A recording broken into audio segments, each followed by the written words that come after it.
National education consultants association మరియు Adi Shankara university ఆధ్వర్యంలో the biggest education expo in Nellore.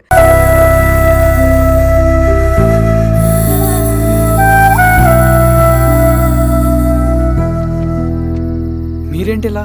మంచినీళ్ళ కోసం వస్తున్నాను. ఓ, లోపల ఉన్నాయి, పదండి.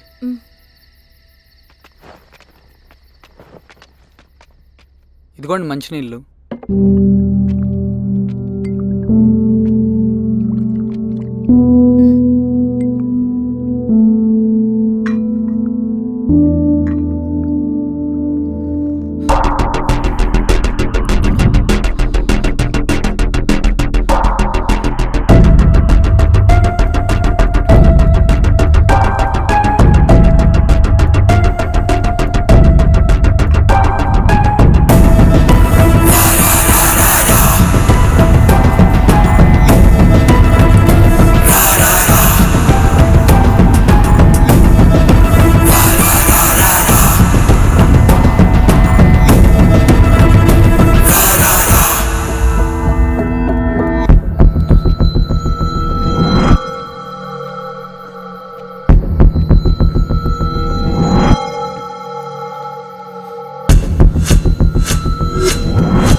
నమస్తే ఎంఆర్ఓ గారు.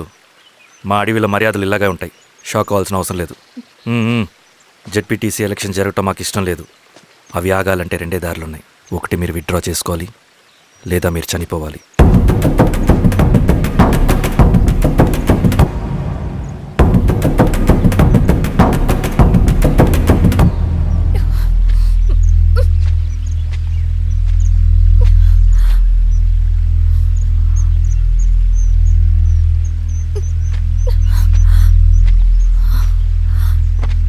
సెంట్రల్ కమిటీ మీటింగ్ ఉందని కబురు వచ్చింది.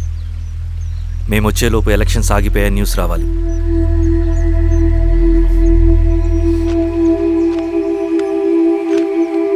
ఇదిగో రవి. లాల్ సలాం కామ్రేడ్.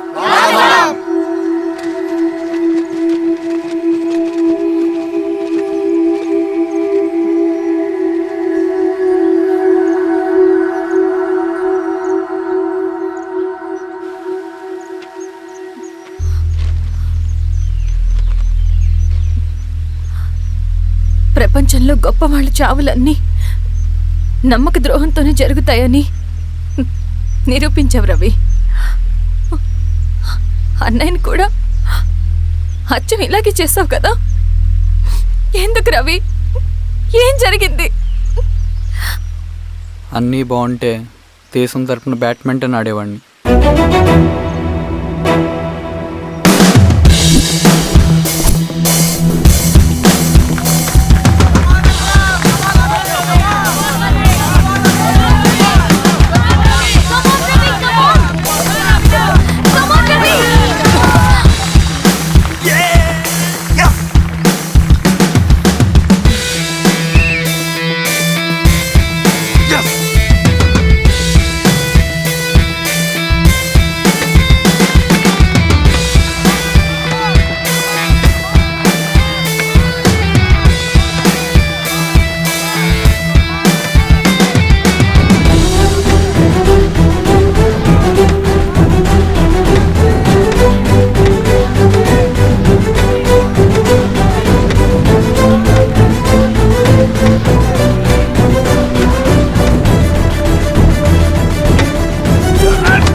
అరే అభి లేవరా లే.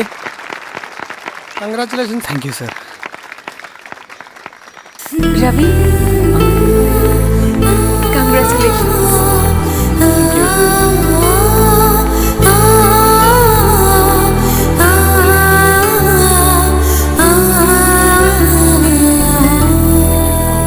సార్, గంగినేని వెంకటేశ్వరరావు గారి ఎర్రజెండ పుస్తకం ఎక్కడుంది? రవి దగ్గర ఉందమ్మా.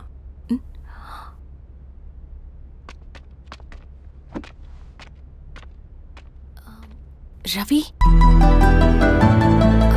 మీకు ఈ బుక్స్ అంటే ఇష్టమా? అవును, నీకు కూడానా? నేను ఇప్పుడిప్పుడే చదువుతున్నా. సైలెన్స్.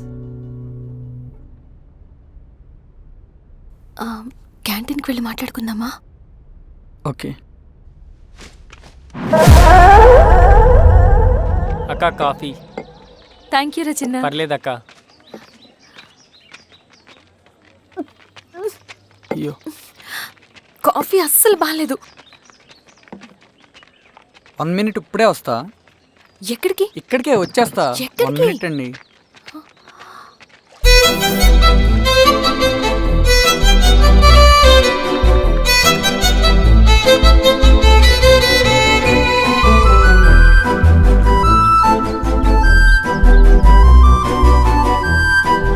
ఒకసారి ఈ కాఫీ టేస్ట్ చేయండి.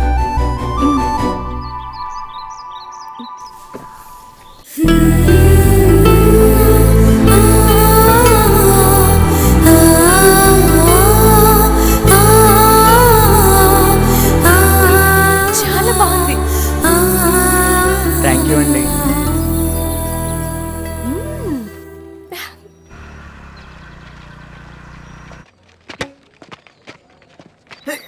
వావ్. సార్. ఇటురా Ravi. Congratulations Ravi. Sir. State badminton training కి సెలెక్ట్ అయ్యావు నువ్వు. Sir thank you sir. Career. నువ్వేమో ఇక్కడ కూర్చొని ఆడుకుంటున్నావు, వాడేమో state level training select అయ్యాడ్రా.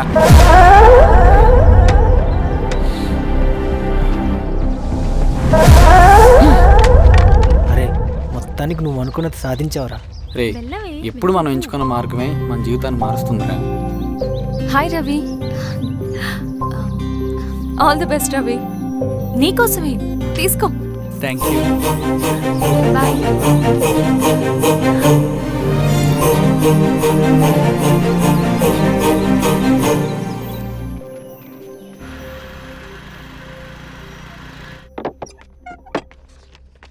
Sir రమ్మన్నారంట. ఎందుకలా చేసావు రవి నువ్వు? ఏవేం సార్, నేనేం చేశాను? ఇదేమిటో చూడు. Question paper sir. అవును, రేపు జరగబోయే టర్మ్ ఎగ్జామ్ పేపర్. నువ్వు లీక్ చేసిన పేపర్. సార్. అసలు నువ్వు ఇలా చేస్తావనుకోలేదు సార్, నేను క్వశ్చన్ పేపర్ లీక్ చేయట్లేదు సార్. నేనంతా చదువుకుంటూ రూమ్ లోనే ఉన్నాను సార్. నన్ను నమ్మండి సార్. ఈ జెర్సీ నీదే కదా? సార్, అది నాదే కానీ దీనికి నాకేం సంబంధం లేదు సార్. నన్ను నమ్మండి సార్. మల్లయ్య సార్, నిన్న రాత్రి ఏం జరిగింది? Sir,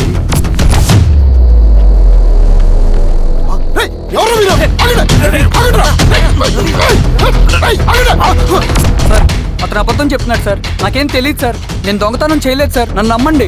I'm very sorry Ravi, నేనేం చేయలేను. తప్పు నువ్వే చేసావని అన్ని నీ వైపే ఉన్నాయి. నిన్ను రెస్టికేట్ చేయడం తప్ప నాకు వేరే ఆప్షన్ లేదు. సార్, అంత పని చేయమాకండి సార్. నా లైఫ్ పోతుంది సార్. ఇండియా తరపున బ్యాడ్మింటన్ ఆడాలన్నది నా డ్రీమ్ సార్. నన్ను నమ్మండి సార్. సార్ సార్ సార్ నాకేం తెలియదు సార్. నన్ను నమ్మండి సార్. సార్ నాకేం తెలియదు సార్. నిజంగా నాకేం తెలియదు సార్. సార్ నన్ను నమ్మండి సార్. సార్ నేనేం తప్పు చేయలేదు సార్. నాకేం సంబంధం లేదు సార్. నన్ను వదిలేయండి సార్. సార్ నన్ను వదిలేయండి సార్. కాలేజ్ తరఫున స్టేట్కి వెళ్ళి ఆడదాం అనుకున్నాను. నాకు కొడుకు తాళం అక్కడే ఉంది కదా.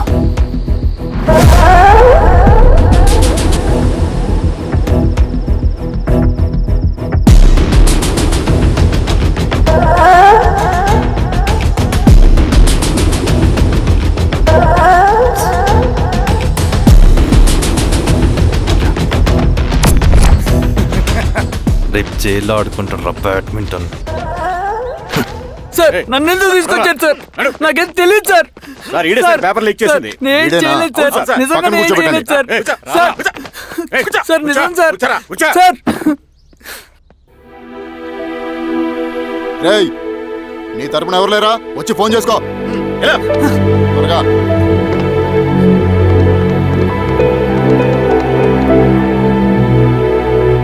సార్ నేను రవీన్ సార్. రవి చెప్పు. సార్ నేను పోలీస్ స్టేషన్లో ఉన్నాను సార్. మీరు నాన్న అర్జెంటుగా రండి sir, please sir. Police station ఏమైంది రవి? ముందు మీరు రండి సార్ ప్లీజ్, నేను చెప్తాను సార్. సరే సరే వస్తున్నా. వెళ్ళి కూర్చో. సార్ అయ్యా దండలయ్యా. రే రవి నాన్న, ఏమైందిరా? నాకేం తెలియదు ఏయ్, నాన్న. నువ్వు ఆగు. నీ కొడుకు క్వశ్చన్ పేపర్స్ దొంగతనం చేసి దొరికిపోయాడు. ఎఫ్ఐఆర్ రాసి కేసు పెడితే జైలు శిక్ష పడుతుంది. అలా కాకుండా కేసు క్లోజ్ చేయాలంటే 2 లక్షలు కావాలి. వెళ్ళి తీసుకొని రా. అర్థమైందా? పేదోడ్నయ్యా. ఏయ్, నా సంగతి నీకు తెలుసు కదా. లోపలేస్తే 10 సంవత్సరాలు బయటికి రాడు. వెళ్ళి డబ్బులు కొట్టరా.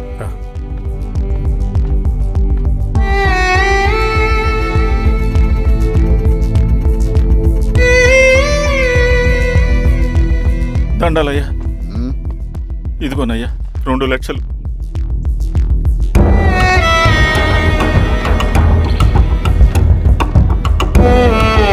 రేయ్, ఆయన పంపించండి రా. ఎలా ఎలా? వదరా. నిజంగా దీనికి నాకేం సంబంధం లేదు నాన్న. త్వరగా దున్నండి రా. పిఆర్ఓ బంగారం లాంటి భూమిది. అరే ఏంకన్నా పటేల్ మీ పొలం దున్నేస్తున్నాడు. పట్టేలు మా పొలం దూరం పెట్టరా. పదయ్యా. రవి పద.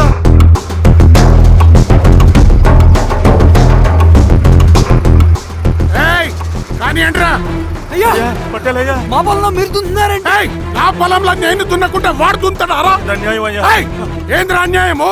పొలం అమ్మినావు కదా, కొనుక్కున్న పొలంలో దున్నుతుంటే అన్యాయం అంటారేంట్రా? ఏ విఆర్ఓ ఆ పేపర్ని చూడరా, మంచిగా చూసుకుంటారా. పొలం అమ్మేవా నాన్న? అమ్మలేదురా, తాకట్టు పెట్టా. ఏయ్ తాకట్టు కాదురా, నువ్వు అమ్మావు, నేను కొన్నాను. నేను అమ్మలేదయ్యా. వీడు నా దగ్గర 2 లక్షలు తీసుకొని ఈ పొలం అమ్మాడు. 2 లక్షలా? ఎందుకు? మీ వాడు చేసిన నిర్వాకం వల్ల చదువుకోరా అని కాలేజీకి పంపితే ఆడుతూ పాడుతూ ఎగ్జామ్ ఫెయిల్ అవుతాడని తెలిసి ఆ పేపర్ లీక్ చేశాడు వీడు. ఏంటయ్యా ఇది? పోలీస్ కేసు అవుతుందని తెలిసి వీడు నా దగ్గరకు వచ్చి 2 లక్షలు తీసుకుపోయి వాడిని బయటికి వినిపించిండు. ఏం రా, అంతేనా కదా? ఇది అన్యాయం అయ్యా. నేను అమ్మలేదయ్యా. నేను అమ్మలేదయ్యా. అవి దొంగ కాగితాలయ్యా. ఏం తమాషా చూస్తుండ్రా? పని చేసుకోకండి. ఇవి దొంగ కాగితాలయ్యా. నన్ను నమ్మండయ్యా. నన్ను నమ్మండయ్యా. ఏయ్, దొంగ పేపర్ అవును. చాలా కొత్త. పదండ్రా. నేను అమ్మలేదే. వాళ్ళు మనల్ని మోసం చేశారు. వాళ్ళు మనల్ని మోసం చేశారు. నాన్న నాన్న నాన్న నాన్న నాన్న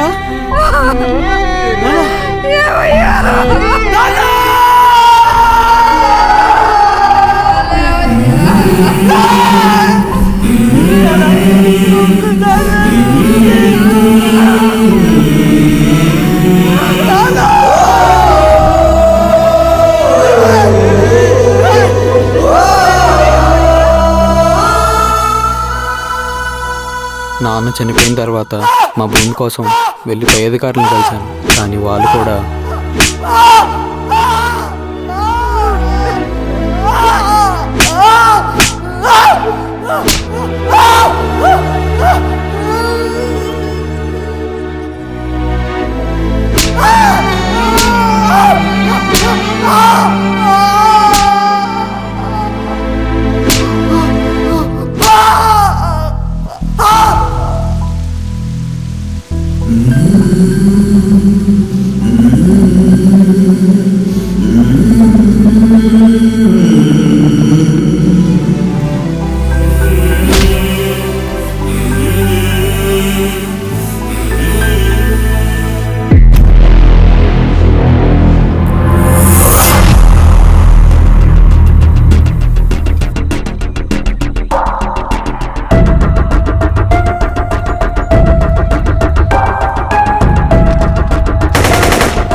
ఈ వార్త అన్ని పేపర్లో రావాలి. ఈ లెటర్ బాధితుడికి అందించండి. లాల్ సలాం. లాల్ సలాం.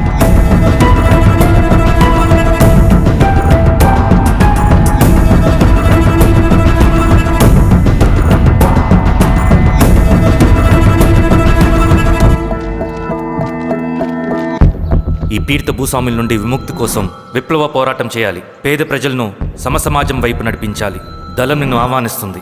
రా, జనం కోసం పోరాటం చేద్దాం. లాల్ సలాం.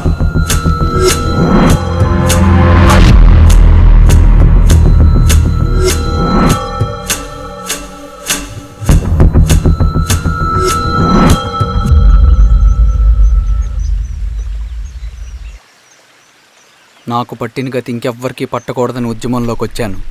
ఇన్ఫార్మర్గా చేరాను. దానికోసం ఎంతమందినైనా చంపుతాం, చేస్తాం.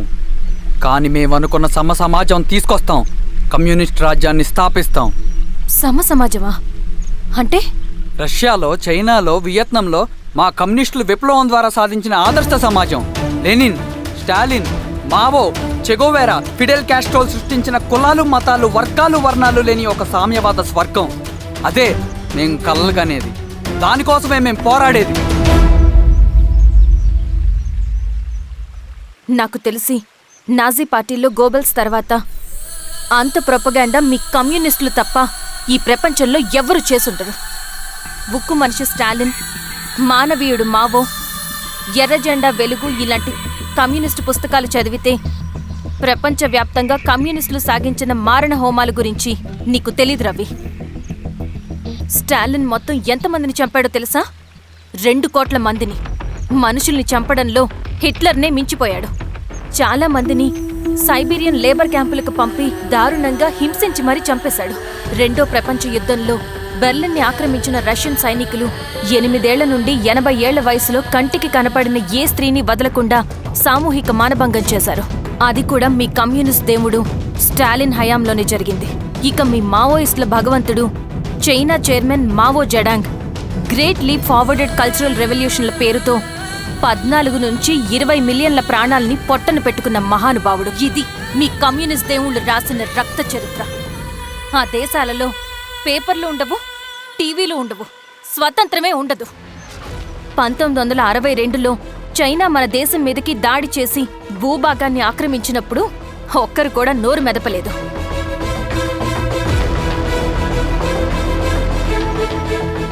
కమ్యూనిస్టుల మానసపుత్రులైన మీ నక్సలైట్లు ఏమైనా తక్కువ తిన్నారా? పశ్చిమ బెంగాల్లోని నక్సల్బరి అనే గ్రామంలో 1965లో జోతేదార్ల దౌర్జన్యానికి వ్యతిరేకంగా పుట్టిందే మీ ఉద్యమం. A for arms, B for Bengal, C for Charu Majumdar. చారు మజుందార్ చెప్పిన స్టేట్మెంట్ గుర్తుందా? వర్గశత్రువుని ఖతం చేసి వాడి నెత్తుట్లో చేతులు ముంచని వాడు విప్లవకారుడు ఎలా అవుతాడు? అక్కడి నుంచి మొదలైంది మీ నక్సల్స్ హింసాకాండ. 1965 నుంచి ఇప్పటిదాకా 1,00,000 మందిని ఉద్యమం పేరుతో చంపేశారు. కేఎస్ వ్యాస్, పరదేశీ నాయుడు, ఉమేష్ చంద్ర, శ్రీపాదరావు, దుగ్గిరాల వెంకట్రావు, హైగ్రీవాచారి, బుడ్డా వెంగల్ రెడ్డి ఇలా చెప్పుకుంటూ పోతే ఎంతో మంది మీ చేతుల్లో చంపబడ్డారు. ఇంతమందిని చంపి ఏం సాధించారు మీరు? కంపెనీలు తెచ్చారా? ఉద్యోగాలు ఇప్పించారా? ఇళ్లు కట్టారా? హాస్పిటల్స్ పెట్టారా? ఏం చేశారు మీరు? You did nothing. కడితే డెవలప్మెంట్, కూల్చితే విధ్వంసం. విధ్వంసం చేశారు కానీ డెవలప్మెంట్ ఏం చేశారు మీరు? అంటే ఇన్నేళ్ల ఉద్యమంలో మేం మంచేయలేదా? లేకే, ఖచ్చితంగా చేశారు. తెలంగాణ సాయుధ పోరాటం, శ్రీకాకుళం సాయుధ పోరాటం వాళ్ళ చలవే. భూస్వాములు తగ్గి కూలీ రేట్లు పెరిగాయి అంటే అది మీ చలవే. నంబూద్రిపాద్, జ్యోతి బసు, సోమనాథ్ చటర్జీ, పుచ్చలపల్లి సుందరయ్య, తరిమెల నాగిరెడ్డి, చంద్ర రాజేశ్వరరావు, నల్లా నరసింహులు ఒక్కొక్కరు ఒక్కో లెజెండ్. కానీ వీళ్ళు ప్రజానాయకులు. తుపాకీ పట్టి అడవిల్లోకి వెళ్లలేదు.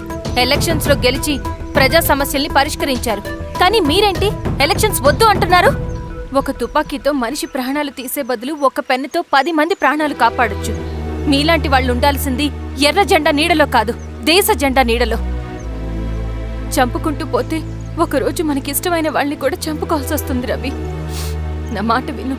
ఇవన్నీ వదులుకుని నాతో రా. ఈ అడవి బయట నీకు గొప్ప ఫ్యూచర్ ఉంది. రా. సంతకం పెట్టండి శిరీష. నేనెందుకు చెప్తున్నానో అర్థం చేసుకోండి. రవి, సంతకం పెట్టండి.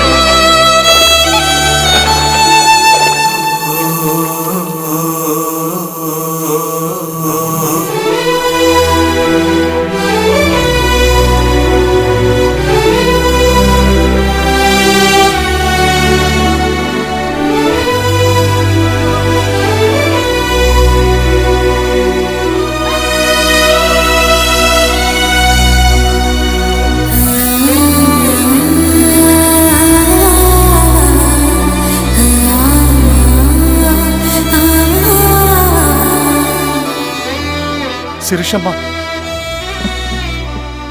నేను కొన్నాళ్ళు ఒంటరిగా ఉండాలనుకుంటున్నాను. అర్థం చేసుకోండి. అది కాదమ్మా.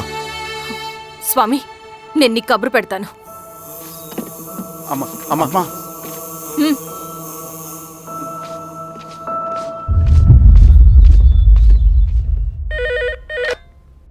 హలో, ఎవరండి? హలో, నేను చెన్నారెడ్డిని మాట్లాడుతున్నాను. సంజీవ్ రెడ్డి గారు ఉన్నారా? సార్ మీటింగ్లో ఉన్నారు సార్. శిరీషమ్మ ఇంట్లోంచి వెళ్ళిపోయింది సార్ ఏం చేయాలో అర్థం కావట్లేదు. ఒకసారి సంజీవ్ రెడ్డి గారికి ఆ అమ్మాయి గురించి చెప్పండి. చెప్తా సార్. సురేష్, మనం చాలా జాగ్రత్తగా ఉండాలి. నమస్తే రెడ్డి గారు, యూ కెన్ గో. సార్ కూర్చోండి సార్. వాళ్ళు అక్కడ నన్ను చేతగాని వాడిని చేసి నలుగులో నిలబడుతుంటే నువ్వు ఇక్కడ రిలాక్స్గా ఏసీ రూమ్లో కూర్చొని మీటింగ్ ఇలా. మీరు ఇక్కడికి రాకముందే అన్ని ఏర్పాట్లు చేసామండి. రేపటి నుంచి ఆ నక్సలైట్లకు పోలీస్ పవర్ ఏంటో చూపిస్తాం. కొత్త ఎస్ఐ పళని అప్పన్.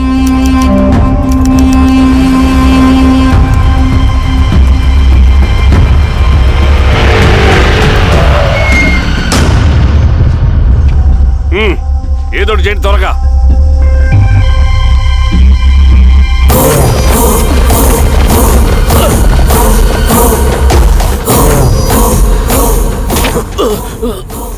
ఏంది హీరో స్వామి, ఏమని చెప్పినాడా? లేదు సార్.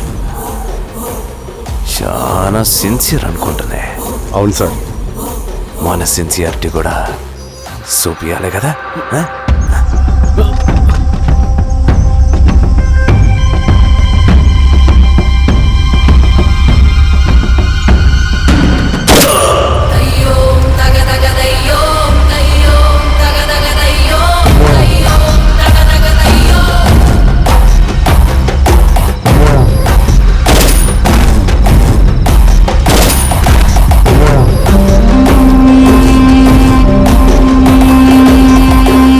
సార్, ఇక్కడున్న పెనుపాక మండలం చుట్టుపక్కల ఉన్న దండకారణ్యంలో ఆ నక్సల్కి ఇంచుంచు పట్టుంది సార్.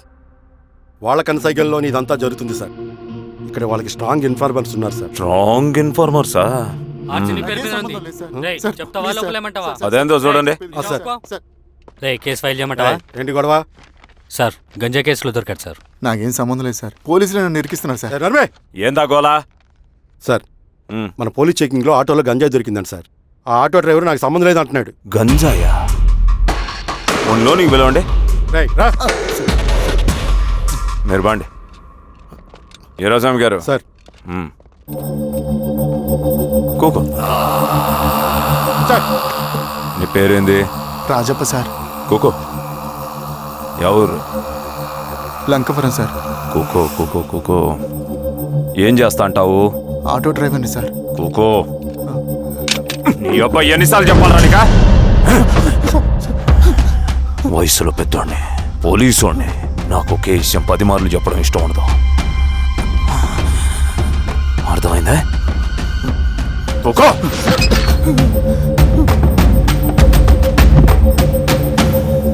సో నీకు అది తెలవదంటావు? అవును సార్, నాకే సంబంధం లేదు.